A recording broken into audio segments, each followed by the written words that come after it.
How long are you going to stay a prisoner of a life that isn't yours?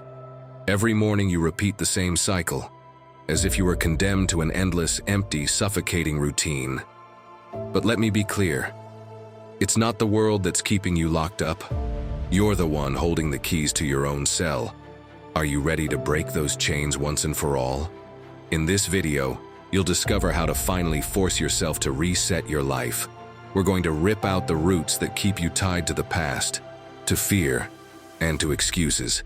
There's no magic here, no empty promises, just 12 Stoic lessons, practical and proven over centuries, that will give you the tools to let go of the weight you're carrying and start over. You'll learn how to tear down internal walls, how to silence that voice that says I can't, and how to turn chaos into purpose. If you stay until the end, you won't just understand what it means to reset your life.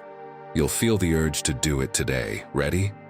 Sometimes the only way to breathe is to force yourself to reset your life. And that's exactly what Vera discovered just when she felt like she was drowning.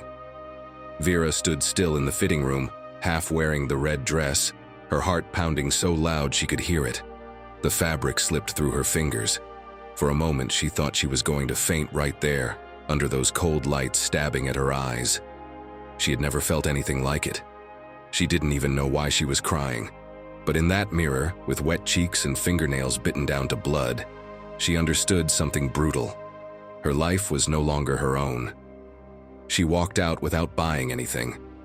She wandered aimlessly through a city that seemed louder than ever. At a stoplight, a car brushed past her because she'd stopped abruptly. A street vendor yelled something she couldn't even make out, and when she reached a park, she collapsed onto a bench, hands buried in her face. That's when she heard it. Beside her, an old man in a hat, sitting silently, murmured without looking at her, "Stop going in circles, girl. The keys have always been in your pocket." Vera lifted her head, startled, but the man stood and vanished before she could say anything. He left her only that phrase, echoing in her mind, impossible to silence. That night, she didn't want to go back home. She rented a cheap room in a downtown hostel and sat on the bed in the dark, not knowing what to do with that sentence. She turned on her phone and with trembling fingers typed, "How to reset your life when you don't know where to start." Between easy recipes and self-help articles, one quote hit her hard. "Man is not disturbed by things, but by the view he takes of them." It was by Epictetus. In that moment, everything became clear. It wasn't her job that suffocated her, nor her cousin's wedding, nor the city. It was her gripping the chains with her own hands. The next day, she went back to the park. She looked for the old man but couldn't find him. She sat on the same bench, took a deep breath, and for the first time in years, felt like she could choose. She started by sending a message quitting a project she hated.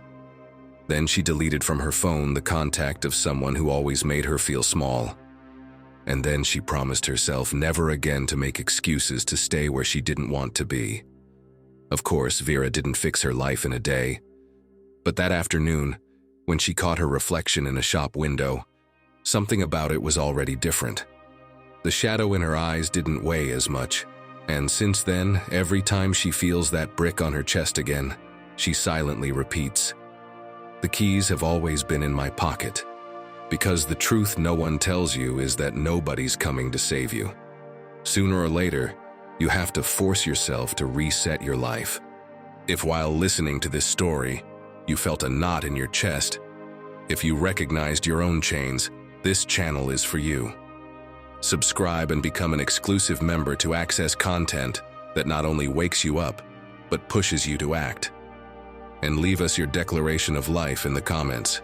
How long have you felt you need to reset? Or simply write, "Stoic at heart." Today I start reclaiming my life. That will be your first step toward what you truly deserve. 1. Stop waiting to feel ready. Waiting to feel ready is like standing on the platform waiting for the perfect train, watching dozens and dozens go by while you stay there, still, convinced the next one will be the right one. You see it coming, you hesitate, and you let it go, and you do it again and again. The sad truth is there is no perfect train, And while you convince yourself it's better to wait, others are already traveling, even if they're afraid. The train was already moving when Sarah Blakely, who at the time was selling fax machines, decided to jump on. Her hands were sweaty, a pencil chewed to bits, and she had a half-baked idea for shaping tights.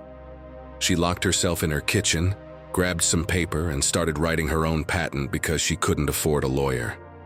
It wasn't the perfect moment, and she had no idea what she was doing, but she did it anyway, and years later became the self-made billionaire founder of Spanx. Somewhere else in the world, a young Steven Spielberg, still unknown and inexperienced, stood before a crew of technicians staring at him skeptically. He swallowed hard, raised his hand, and started giving orders without even knowing if they were the right ones. Inside, he felt like a fraud, but he took a step and ended up becoming one of the greatest directors in film history. Howard Schultz, dreaming of turning cafes into places people actually wanted to stay, straightened his tie before walking into an office for the 150th time where they'd probably say no again. He was exhausted, even humiliated, but he kept trying and turned Starbucks into a global empire. And in a small living room, Issa Rae, writer and actress, set a camera on top of a stack of books, took a deep breath, and filmed the first scene of her web series without money or support from anyone. Nobody told her she was ready, and maybe that's why she was. That series led her all the way to HBO, where today she stars in and produces her own show. They all boarded the train with fear. Their hands trembled just like yours do when you think about taking that first step. But they took it. Do you see? We know their names today because they didn't stay on the platform waiting to feel prepared. They got on full of doubts, with fear, without a perfect plan. And that's exactly why they made it far. Because the train doesn't wait. And neither did they. Surely while they did it, they thought something like what Marcus Aurelius once wrote: "The perfection of character is this, to live each day as if it were your last, without haste, but without delay." The Stoics knew it well. The perfect moment doesn't exist, and the only thing you can control is this moment. Waiting for conditions to be ideal is just fear in disguise, choosing to stand still while life moves on without you. My friend, it's time you realize, action comes before confidence, not the other way around. You won't feel ready and then act. It's the opposite. You'll feel capable only after you've already taken the first step. You keep thinking that when you have more time, you'll start going to the gym, or that when the stars align, you'll talk to that person. But meanwhile, the days go by and nothing changes. So tell me, my friend, are you finally ready to get on that train? First, set a specific date for that first step you've been putting off, and don't move it even if you don't feel prepared. It can be as soon as tomorrow. Put it on your calendar like an appointment with someone important. For example, if you always say you're going to move out, mark the day you'll visit your first apartment, even if you don't rent it yet. Second, start with something small but visible, something that's already a clear sign you're changing. If you want to leave behind a job you hate, send just one resume today, even to the smallest company. If your goal is finally to learn something new, sign up for that course right now, even if you don't feel ready. Third, share it with someone you trust, so you're accountable and don't back out. Tell a friend you've already set the date and the first step, or even write it in a comment here to commit yourself. If, for example, you've always wanted to start your own business and never dare, tell someone close, "Monday I'm sending the proposal, even if my voice shakes." So tell me, are you going to keep waiting for the perfect train? Or are you finally going to force yourself to get on and reset your life once and for all? Because the perfect moment doesn't exist, but the present moment is all yours. 2. Empty your backpack. Have you ever stopped to think how much of what you're carrying in your life isn't even yours? How many of those guilts, reproaches, expectations, and labels you carry just because someone else put them on your shoulders? And how many more steps do you plan to take with that backpack strapped on before you force yourself to drop it and reset your life from the inside? Picture yourself walking along a path. your body bent under the weight of several sacks hanging from your shoulders. Every step is a struggle. Dust covers your shoes and you can barely lift your eyes to see what's ahead. You feel like you can't go on. Then you meet an old man, serene gaze, simple robe, who watches you in silence. It's Epictetus. He stops you with a gesture and says, "Open them." With trembling hands you obey and start untying the knots on the sacks. In one you find reproaches others hurled at you years ago. In another, guilt that doesn't belong to you. In yet another, labels hung on you without your consent. And in the last one, opinions of others you've been carrying as if they were your own.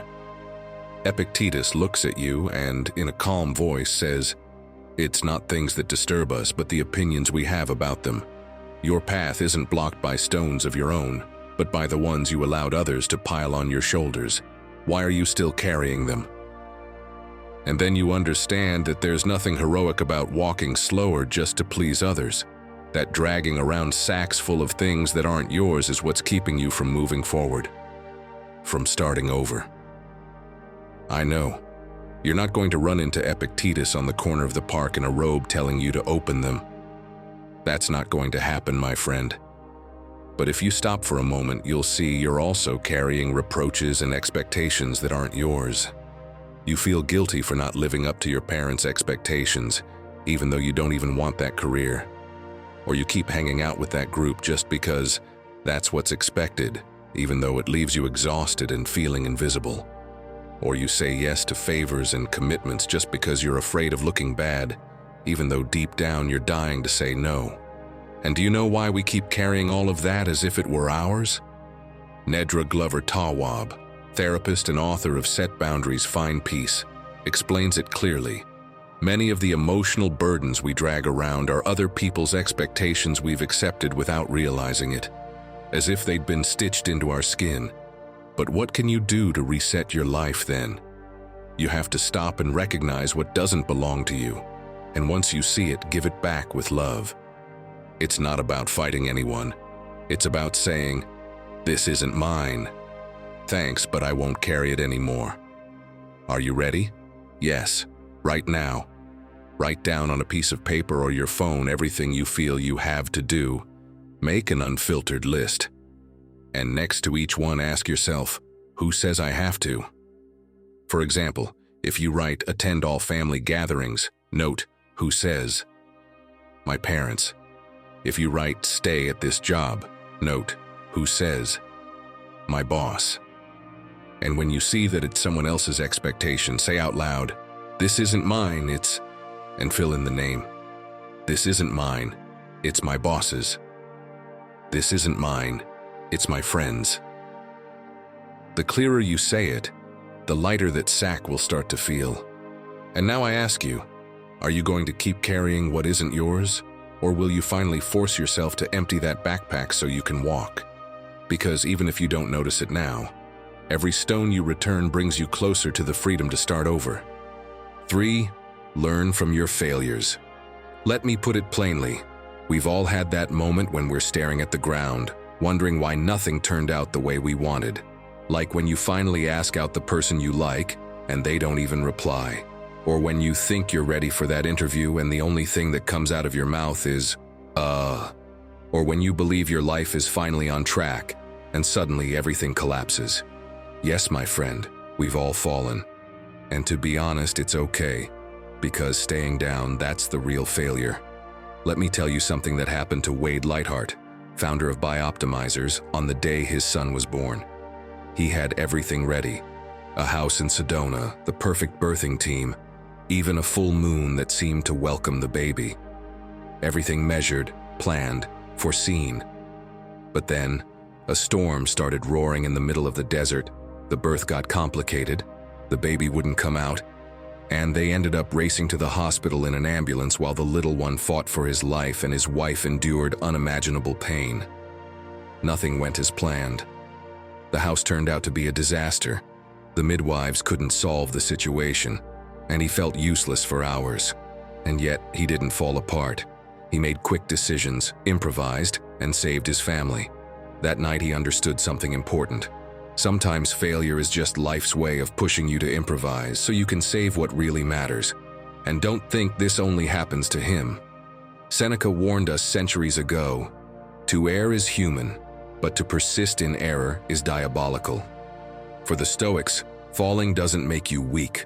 What makes you weak is not getting back up afterward.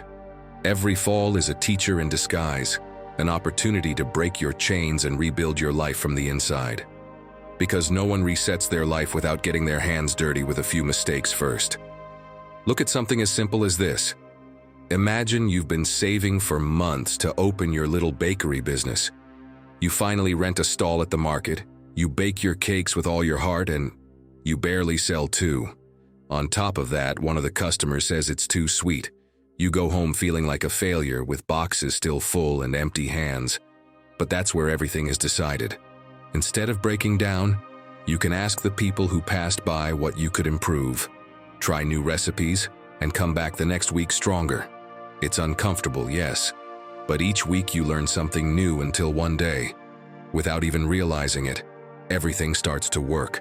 And you? Are you ready to stop seeing your mistakes as a life sentence? Here's how to learn to fail well, and let every fall bring you closer to the person you want to be.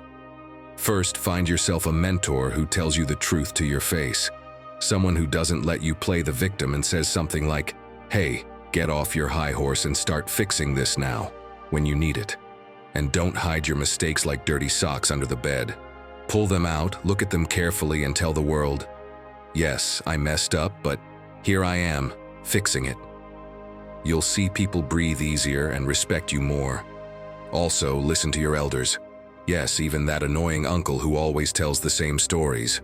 Often in what they say, there are clues that can save you from a big fall. And lastly, keep your mission above fear and ego. If you have to, put it on your phone's lock screen.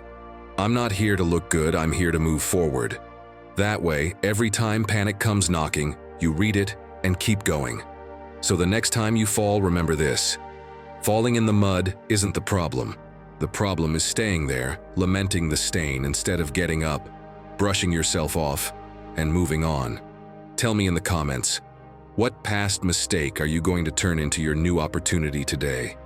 Or simply write, "Stoic at heart. Nothing brings me down. I always come back stronger." 4. Redefine who you are. Hey you. Who are you? Yeah, you. Don't tell me your name, your job, or your titles. I want to know who you are when no one's watching, when you're not trying to impress or please anyone. Do you know? A lot of people, maybe you too, have been living for years with a borrowed identity, following a script someone else wrote for them, and they don't even realize they've been psychologically homeless all this time, running around, meeting expectations, playing a part they never even chose, without stopping to ask if that version of themselves really belongs to them. But listen, it's not about going back to who you used to be. It's about deciding who you want to be from today on. Because until you do that, you won't be able to break those chains and reset your life from the inside. I want you to ask yourself something, right here and now. When was the last time you really thought, "Who am I without what others expect of me?" The answer can be scary because sometimes you realize you don't know, not even a little. But that's okay. That's the first step to start walking. I know, redefining who you are isn't easy. It means rebuilding yourself from the inside, accepting your emotions, your desires, your wounds, your story, without disguising it to fit in. At first, it's uncomfortable, even painful. But later, my friend, it's freeing. Because you realize the person you want to be was always there, waiting for you to choose them. The Stoics taught this in their own way. Marcus Aurelius wrote, "The soul is dyed the color of its thoughts. Your identity isn't set in stone. Every thought and every act you choose dyes your soul and transforms it, shaping it anew each day." That's why he forced himself to question his thoughts, to clear his mind of what wasn't his, and to not lose himself in masks and applause. It wasn't about returning to the past, but about making a daily effort to be the man he wanted to be today. This probably sounds familiar. You keep telling yourself you're the shy one, the one who never speaks up in meetings. When someone asks for ideas, you bow your head because you think, that's not me. But what if tomorrow, when they ask who wants to share, you raise your hand even if your voice shakes? Or maybe you've always told yourself you're the one who's there for everyone, the one who can't say no, and you keep carrying favors, tasks, and other people's problems. But what if today you chose to stop, to say no, and to give yourself an afternoon just for you? Maybe you'd discover you're not the same anymore. Maybe that brave, clear version of you was always there, waiting for you to let it out. So if you feel like you're walking around with an expired ID, with a photo that no longer looks like you, when inside you're already someone else, try this. Set aside half an hour, just half an hour. Turn off your phone, close the door, be alone with a notebook, and answer, with examples, who am I when no one's watching? If you're someone who sings at the top of your lungs while cooking or cries watching romantic movies, write it down. Then ask yourself, what do I do only because it's expected of me? This is where hard truths usually come out. Maybe you keep going to family dinners you hate, or you studied that degree just to please your parents. Write it all down. Finally, answer, what gives me genuine peace and joy, even if others think it's crazy? Maybe it's dancing alone in the street, painting ugly pictures, or taking off on a trip without telling anyone. When you're done, underline what's yours. What makes you smile even if nobody claps for it? And cross out what sounds like other people's expectations. That crossed out list is the set of chains you can start letting go of today. Not to go back to who you were, but to choose who you want to be now. Stop using the photo of who you used to be. Update your inner ID and start living as who you really want to be. 5. Find your center in the chaos. How many times a day do you feel like the world is running you over? Tick-tock, tick-tock. The clock is chasing you. Ring. Your phone goes off again. Ping, ping, ping. The notifications don't stop. Doors slam shut, hurried footsteps all around, voices rising and rising. And you, there, trying to smile while inside you feel like a leaf caught in a storm. Like that, my friend, no one can live. Because if you do nothing, one day you'll look in the mirror and won't even recognize yourself through all that noise. It's like trying to light a candle in the middle of a gale. The more you frantically fight to keep the flame alive, the harder the wind blows and the faster it goes out. But if instead of fighting the wind you shield the flame with your own hands and find calm within yourself, that little light can withstand even the wildest storm. It's time to force yourself to reset your life, because the world isn't going to stop its noise so you can find peace. Nobody's coming to gift you silence. That's why the Stoics had it clear. The outer chaos is inevitable, but your inner calm depends only on you. Epictetus said it better than anyone. You become what you give your attention to. If your attention is always on the chaos, you become chaotic too. If your attention is on your center, that's where you stay, no matter what's going on around you. And you don't need to go all the way back to ancient Rome to understand it. Picture an ordinary day. You're on the subway, late for an important meeting, the guy next to you yelling into his phone and another one nearly knocking you over as he passes. You arrive at work with your pulse racing, only to be hit with a flood of notifications, calls, background music, and someone shouting something at you from the door.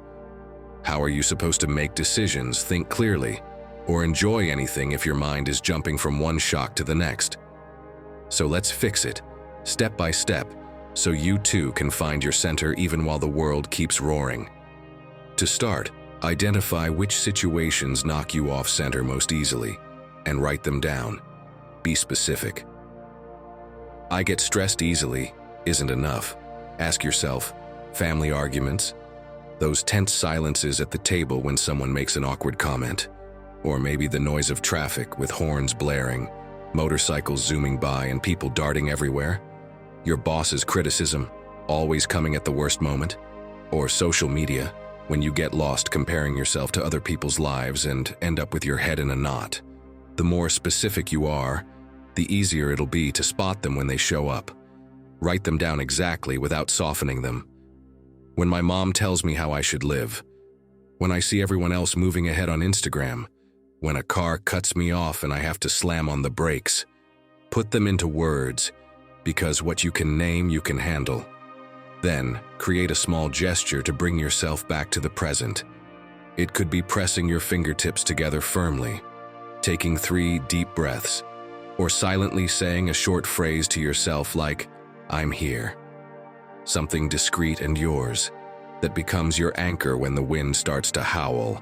And don't wait until you need it to practice. Do it in the small, quiet moments to train your calm and be ready for the big ones. Just like someone trains their muscles before a fight, you train your serenity so the first hit doesn't knock you down.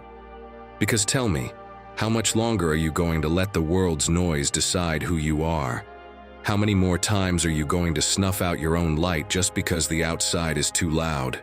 Force yourself to break those chains, to take the reins, and reset your life from the inside. In the end, it doesn't matter how hard the wind blows, if your flame is protected. And the question is, are you going to keep running with the chaos, or are you going to find your center and start over? 6. Choose one thing and do it well. Take a look at yourself for a moment. Today you got up, showered in a rush, made coffee while checking your phone, your mind already on that meeting. In the car, you went over your to-do list in your head, reply to emails, pick up clothes from the dry cleaner, buy your sister's birthday gift, finish that report, call your grandma, go for a run, read a little, and you even felt like adding, learn French and start playing guitar in case you had some extra time. But tell me, what happened? The day ended and you didn't even get half of it done. You're not even sure what you actually accomplished. You just know you're still tired and feel like you didn't move forward at all. And now I want to ask you something. What do you think would happen if you focused on just one thing? Would the world end? Would the earth stop spinning because you decided to devote yourself to just one task and do it well? Let me show you it wouldn't. That sometimes that's exactly what saves you, because that's what a chef everyone admires did, Massimo Bottura. While others were opening chain restaurants, running all over the place, signing franchise contracts, he stayed still. He stayed in his little kitchen for years, perfecting a single dish, a recipe he repeated again and again until every bite was unforgettable. While the others collected mediocre branches, he collected details, silences, and nuance. Today, his restaurant in Italy is one of the best in the world, not because he did a lot, but because he did one thing better than anyone. The Stoics taught the same. Marcus Aurelius said, "Do each of your actions as if it were the last of your life." He didn't mean obsess over death, but to live intensely, here and now, to focus so fully on what's in front of you that nothing else matters. For the Stoics, it was better to give your best to one single task than to scatter yourself across 1,000 mediocre ones and end up exhausted and empty. As Ali Abdal, a productivity expert, puts it, the key to moving forward isn't doing more and more, it's deciding what you won't do today. He himself says his day starts with a single question. What's the most important thing I can do today? And he puts everything else aside. Guilt-free, because he knows focusing on just one thing multiplies both his results and his peace. So, my friend, the next time you find yourself with 10 empty glasses in front of you, try this. Fill them properly, one at a time. Don't just say work or be productive, that's too vague.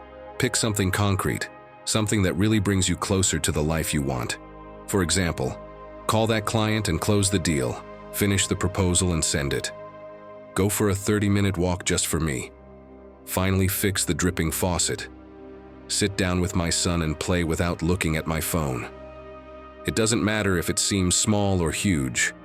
What matters is that it's yours, and that at the end of the day you feel you made progress. Then try setting a timer and spend half an hour on that task, without checking your phone, without opening other tabs, without interrupting yourself. As if the whole world disappeared and only that remained in front of you.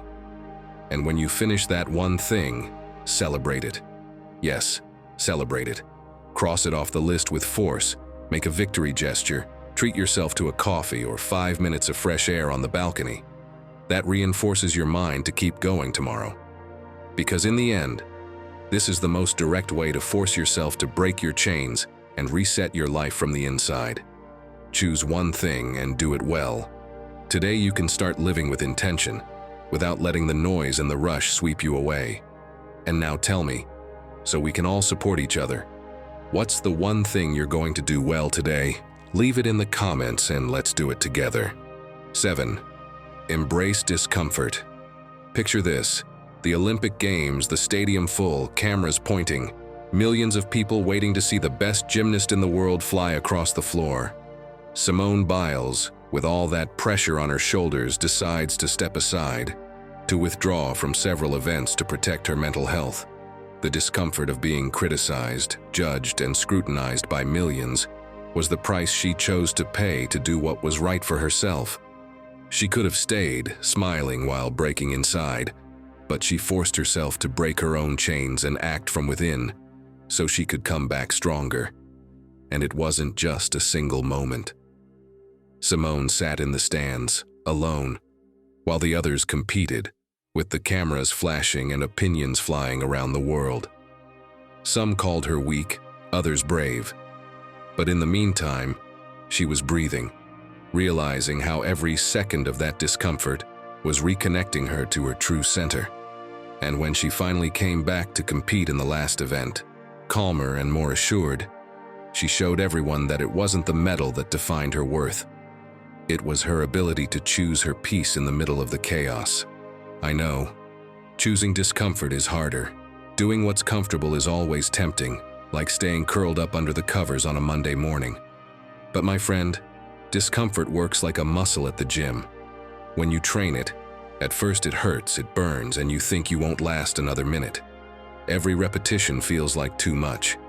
But that exact feeling is the sign the muscle is working, getting stronger. The same happens with your mind and your spirit. You face an uncomfortable situation, you choose to step out of the easy, and at first it burns, it hurts, it makes you doubt, even makes you want to run. But what happens when you hold on a little longer? That's when real change begins. That discomfort isn't your enemy. It's the sign you're growing, getting stronger, more resilient, and above all, slowly breaking those invisible chains that kept you tied down. The Stoics knew this centuries ago. Marcus Aurelius wrote, "What stands in the way becomes the way." That means that what makes you the most uncomfortable, criticism, fear, shaky hands, awkward silence, is exactly what pushes you to transform. A true Stoic doesn't run from discomfort. He looks it in the eye and says, "You are my training." And it wasn't just the emperor who understood it. Seneca embraced discomfort too. How? Every now and then he slept on the floor, wearing rough clothes, even though he had wealth and the most comfortable bed in Rome waiting for him. Why? Because he wanted to remind himself he could endure discomfort, that he didn't need anything external to be okay. And that way, when a real challenge came, he'd already be ready. Now let me tell you a situation you've surely lived. You're in a meeting, standing or sitting, with everyone looking at you. It's your turn to speak, and suddenly your voice shakes. Your hands sweat and one thought screams in your head. Better stay quiet so no one looks at me weird, so I don't mess up. And you choose to stay there, still, comfortable, thinking you avoided the awkward moment. But tell me, do you think a true Stoic would act like that? If instead of hiding you forced yourself to say even 2 sentences, even if they came out shaky, the next time it wouldn't feel so impossible. It's a muscle, my friend, and the more you work it, the less it hurts. I'm sure after hearing this, you're ready to embrace discomfort like a good Stoic and want to know how to start. Well, my friend, here's a simple guide to train it. First, pick one small situation today where you can practice. It could be as simple as raising your hand in class even if you're not 100% sure of the answer, or asking the waiter to change a dish even if it embarrasses you. If you want to get creative, tell a stranger in the elevator you like their tie, or get off the subway one stop early just to force yourself to walk and break your routine. It doesn't matter if it seems silly or insignificant. What matters is that it pulls you out of that comfort zone where nothing changes. That's how you force yourself to reset your life from the inside, step by step. Then, when you've done it, write down how you felt afterward. You'll see it was never as bad as you imagined. In fact, it might even make you smile and leave you with that proud feeling of, I can handle this, and more. Remember that discomfort isn't a wall. It's really just an ugly-faced teacher. The sooner you listen, the sooner you learn and move forward. 8. Surround yourself with those who lift you up. My friend, your life is like a garden. If you don't pay attention, if you let the weeds grow however they want, they'll end up choking your flowers. And no matter how much you water them, the weeds will steal the sun and the soil. The same happens with people. You need those who water you with words that push you forward, with actions that inspire you, not those who rip out your roots while smiling like nothing's wrong. Let me tell you something that happened to me years ago. There was a time when my circle was pure complaints. Everyone complained about work, the boss, the country, their partner, their luck. And without realizing it, I started complaining too. It was like breathing the same stale air, and the longer I stayed there, the smaller I felt. Until one day I had coffee with someone I barely knew. In just 1 hour, that person made me feel more motivated, more eager to move forward than all those other voices had in years. When I walked out of that cafe, I saw it clearly. There are people who make you want to take off, and others who only hold you back. And my friend, that difference is everything if you want to break your chains and reset your life from within. Epictetus knew this 2,000 years ago. He said it bluntly: avoid the company of those who make you worse, and seek out those who make you better. Because your environment shapes you more than you think. You can spend your whole life working on yourself, but if you keep listening every day to those who tell you you can't, to those who always expect the worst, there will come a moment when you believe them. The Stoics understood that it's not enough to care for your mind. You also have to care for the voices you let into it. I'm sure this sounds familiar. You sign up at the gym with a friend because you want to get in shape, but he always finds excuses. It's raining, I've got work, my leg hurts, and you end up staying home too. Or you decide to learn something new, but the people around you laugh. Why bother? You're fine as you are. And in the end, you tuck the book away in a drawer, or you even start eating healthier, but at every meal they give you that look, ugh, you're so boring. And little by little you forget yourself and settle into what others expect of you. And something Jay Akunzo once said comes to mind. He says you don't need to surround yourself with people who just clap for you, but with those who challenge your ideas, who make you a little uncomfortable and force you to think better. Those are the ones who help you grow, not the ones who just say yes to everything. Those are the ones who water your garden, even if sometimes they make you prune a few branches. So, my friend, if you want your flowers to grow and not wither, here's what you can do. Start by making a list of the 5 people you spend the most time with. Write them down on a piece of paper. Look at them one by one and ask yourself, do they inspire me or drain me? Be honest. There are no easy answers. Then, look for a new group that shares your goals. It could be a book club, a course in something that excites you, an online community of people who speak your same inner language. You'll feel the difference. And one more thing, start spending less time with those who just complain and nothing more. Yes, at first it stings, because you even get used to the weeds, but it's necessary if you want your garden to truly bloom. Because, my friend, no one is going to come clean up your garden for you. No one else will pull away the hands that drag you down. That's your decision. And that's where your true change begins. When you choose to disappear from the noise, let go of what's holding you back, and transform yourself from within.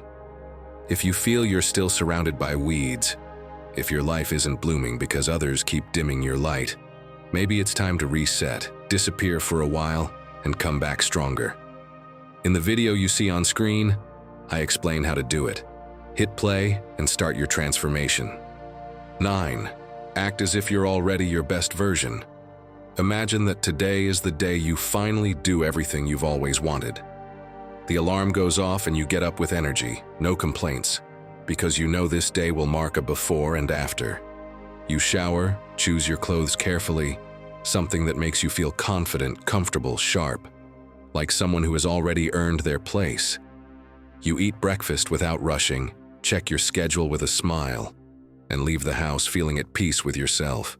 At work, you speak up, propose ideas, and feel like you finally have a voice. When you finish, you head straight to the gym and train like someone who knows their body is their temple. Later in the day, you take a walk with your partner, laughing, feeling proud of who you are and what you're building. That's what it means to live as if you're already your best version. Like putting on a new suit before the interview. You don't wait to get the job to dress like you already have it. The attitude comes first, and the result follows. This isn't just a nice idea, my friend. It's what many people do when they break their chains and force themselves to reset their lives from within. Not long ago, I heard Ilya Topuria say that before meeting his wife, he made a detailed list of what she would be like. But he didn't stop there. He also wrote down what he needed to become to deserve someone like her. And once he was clear on that, he started acting as if he already was that man.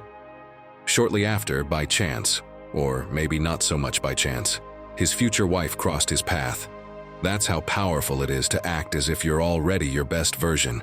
Because when you behave like the person you want to be, the world starts treating you that way. You realize you don't have to wait to have it all figured out to start walking in that direction. And this is something we can learn from the Stoics. I can picture Marcus Aurelius himself, sitting at his wooden desk, candle half burned, visualizing what he'd be like if he could master his anger, be fairer to his people, more serene in the face of criticism. Because that's what they did. They mentally rehearsed the best version of themselves before stepping out to face the day, like a kind of trailer for the person they wanted to become. And who knows, maybe he even chuckled to himself thinking, hopefully today I won't yell at the centurion again. And you? Ready to start living like your best version right now? Here are a couple of steps so it doesn't just stay as words. First, ask yourself, who do I want to be 5 years from now? But don't leave it vague. Be specific. Do you want to be someone who wakes up at 6, runs marathons, runs your own business, listens attentively to others, eats healthy, speaks with confidence? Write it down. Imagine it in detail. Visualize how that person walks, how they look at others, how they organize their day. Then, pick just one behavior from that list and put it into practice today. If your best version wakes up early, set your alarm half an hour earlier tomorrow. If your best version speaks with confidence, say a clear sentence in today's meeting, even if your voice shakes. If your best version takes care of their body, swap your sugary drink for water and go for a walk today. And tomorrow, add another small action. Every step counts, and every day brings you closer to that person already living inside you. Because, my friend, if you can already imagine it, you can already practice it. The person you want to become isn't far away. They're just waiting for you to start walking toward them. Today is the moment to break the chains of who you thought you were and start living as who you really want to be. 10. Close unfinished chapters. Your life, my friend, is like a book. Every day you write another page, but many get stuck in a chapter that has nothing left to say. They keep reading the same lines over and over as if waiting for the ending to change on its own. But it won't. And in the meantime, all those blank pages waiting ahead stay empty, waiting for you to dare to turn the page. Until you put a period at the end, you can't discover what comes next. You know what I'm talking about. Picture this, you've probably lived it. You have a lifelong friend, someone who once meant a lot to you. But one day, without realizing, the calls stopped coming, the messages cooled off, and now you don't even know why. And yet here you are, stuck in that circle, not daring to close that story or open yourself up to new friendships. Out of fear, discomfort, or because you don't want to admit that chapter is already over. But what would happen if today you picked up the phone and made that call, even just to say, thank you and goodbye? Remember what Marcus Aurelius said. The first rule is to keep a quiet mind. The second is to look at things straight on and know them for what they are. That phrase has always seemed perfect for this, because not closing cycles on time only prolongs the pain and fills your present with shadows that shouldn't be there. For the Stoics, the key is to dare to look at the situation plainly, without excuses, and act, even if it hurts, to recover your calm. Closing chapters doesn't mean forgetting or erasing what happened. It means having the courage to look it in the eye and recognize that it's no longer part of your path.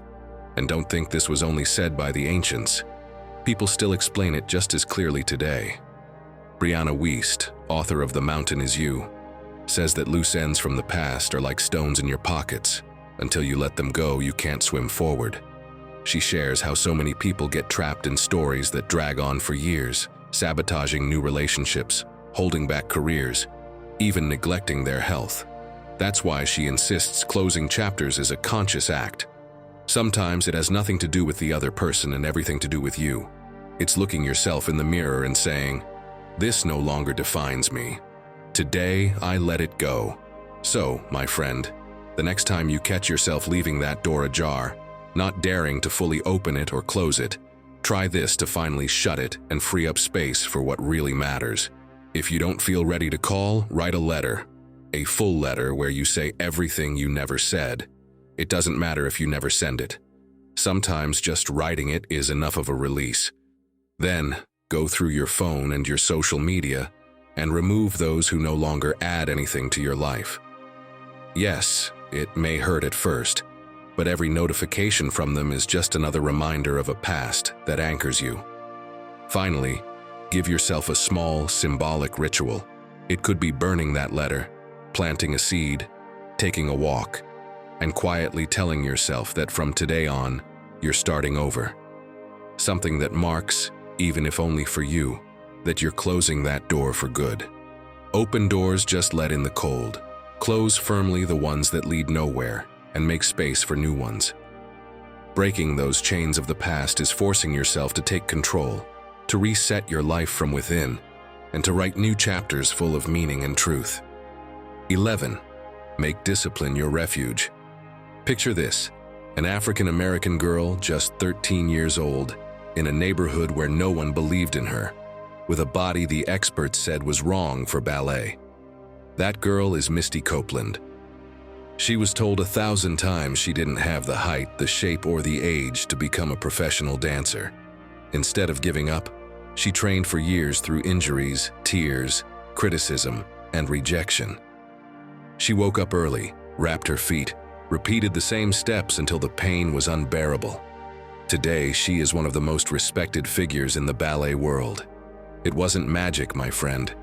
It was discipline. And that, the discipline so many fear, was the refuge where she held on to fulfill her dream and break the chains of what others expected of her. And you can do it too. In a world that screams and pushes, discipline is like a lifeline that keeps you afloat in the middle of the storm. It may be small, quiet, but it holds you up. Can you think of a Stoic who was an example of discipline? You could say they all were, because for them it was the foundation of everything. But Epictetus took it to another level.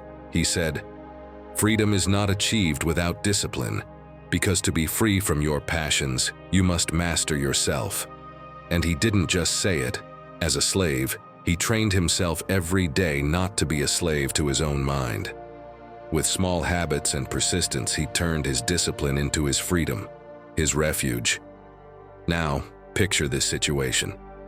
You promised yourself you'd go running at 7 in the morning, but it's raining at dawn. The bed is warm. The sheets seem to beg you not to get up, and yet you move. You put on your shoes and head out. Even if it's just 20 minutes, even if the raindrops soak you, that small decision doesn't just change your day. It trains your mind. And when the real storm comes, you'll already know where to find your refuge. Because discipline doesn't abandon you, even when everything else does. So, are you ready to build a refuge that won't collapse in the storm? Let's make a plan to make it indestructible. First, sit down with pen and paper. But don't just write a boring, generic list of things I should do.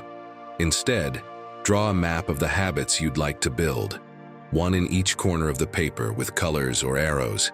Maybe in one corner you put run at dawn. In another, read for 20 minutes. In another, eat healthy. And in another, meditate before bed. Make it visual, something you want to look at and think, "This is what I want for myself." The clearer and more specific you make it, the easier it'll be to commit. Now, from that map, choose just one habit to start with. Only one. Here comes the most important part. Decide to do it at the same time every day, and anchor it to another action that's already part of your routine. For example, if you choose to drink a big glass of water, do it right after washing your face in the morning. If you decide to do 10 push-ups, do them right after brushing your teeth. That connection to something you already do without thinking is what makes it resistant to forgetfulness and laziness. And when that habit feels like second nature, maybe in a week or a month, add another one the same way, small, anchored to another gesture at the same time. Little by little, you'll build a chain of habits so strong that even the worst storm won't break it. That's how, my friend, you start breaking those invisible chains that kept you trapped, while at the same time building new ones, much stronger. The storms will come, my friend, but if your lighthouse is steady, you'll never lose your way. Discipline isn't a prison as many believe. It's the refuge you can always return to when everything else shakes. Break those chains that tie you to laziness, fear, and excuses. Take the reins, reset your life from within, and become someone who knows exactly where to find their refuge, no matter what's happening outside. 12. Let your change shine. Tell me, why are you still hiding? Why do you lower your head when people start talking about goals and dreams? What fear is stopping you from letting the world see what you're already building? Why are you letting other people's doubts dim the light you're starting to spark? My friend, it's time. You can't stay chained to what others think or to your own fear any longer. You don't have to explain anything now. Your job is something else, to force yourself to break those chains and let your change speak for you without saying a word. Do you think the Stoics asked permission to shine?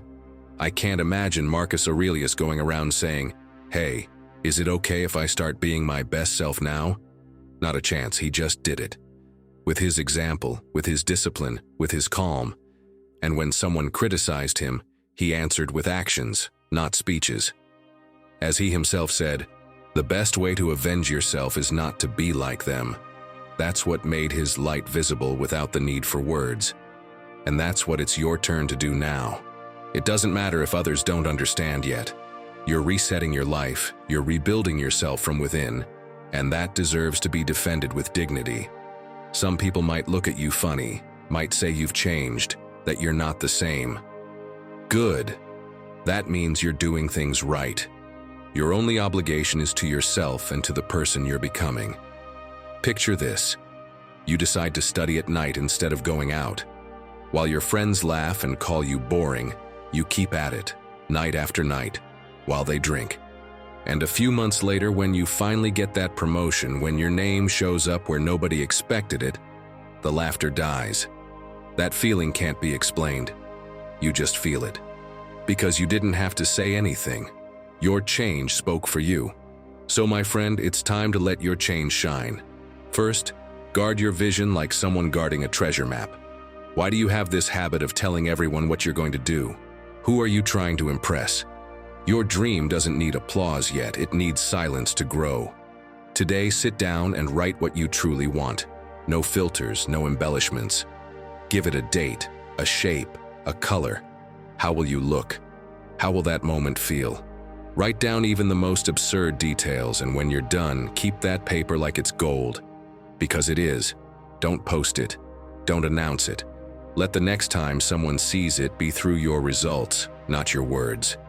Next, work when no one's watching. This is where the ones who pretend and the ones who truly become are separated. When everyone else is sleeping, you get up early. When they're entertaining themselves, you're practicing, reading, training. That invisible time is your advantage. Like a seed underground, every hour of work without witnesses feeds your strength. Nobody needs to know how many push-ups you did, how many pages you wrote, how many times you failed. They'll see it when you bloom. And finally, enjoy being underestimated. Yes, enjoy when they don't look at you, when no one expects anything from you. That is your greatest freedom. not having to prove anything yet. When someone says, "What's he even up to?" or "You never see him anymore," smile to yourself. While they're busy talking about others, you're sharpening your weapons. Let them think you've disappeared. Let them think you're doing nothing. Because when the moment comes and your results speak, they won't have anything to say. They'll only be able to admire what you built in silence. The chains that tied you to fear and other people's validation won't break on their own. Force yourself to let them go and reset your life from within. And when you do, let your change shine. Not with shouts, but with actions. Because nothing lights up more than the result of a quiet, unseen effort no one saw coming. Breaking your chains and forcing yourself to reset your life from within is the greatest act of courage. Every day is a chance to free yourself, take the reins, and start over. Even if it hurts. Even if it's uncomfortable. It's not about waiting for the world to give you permission, but about deciding for yourself that you're not going to stay the same anymore.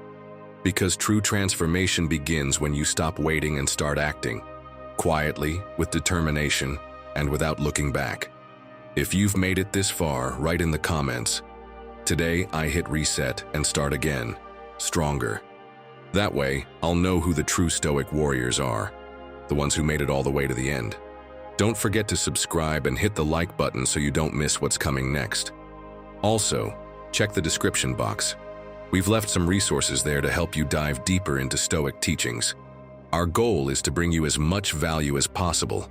And if at any point you feel like supporting us so we can keep creating this kind of content, you'll find how to do that in the pinned comment.